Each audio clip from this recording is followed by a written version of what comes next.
every voice and sing.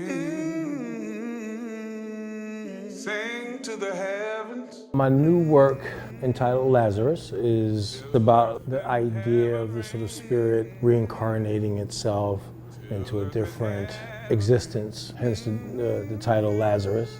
It's more or less a reflection, I think, of Mr. Ailey's life. I thought the best person to reflect on the life of Alvin Ailey himself would be Rennie Harris, because I thought he would approach it from a way that was unexpected, but very much deep and heartfelt. It's not fully, I wouldn't say, a biographical work or anything, but mostly more or less inspired by his experiences and the things that he saw, the things that he dealt with. Rennie Harris, I mean, he's so brilliant at distilling a story. He's able to get to the essence of whatever he's trying to portray. And so it's just been wonderful watching him excavate and push through this material and think about not only Alvin's life, the person, but what was happening at the time he founded the company in 1958.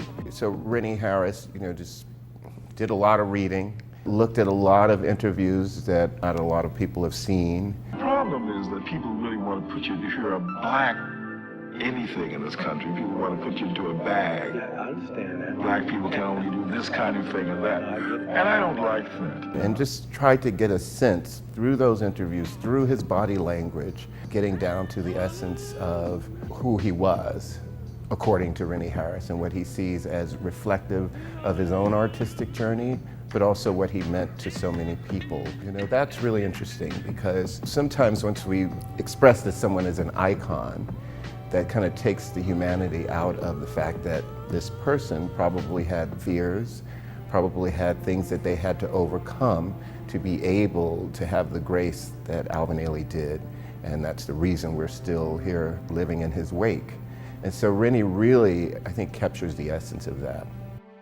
Mr. Ailey's history is very universal because of the era that he grew up in.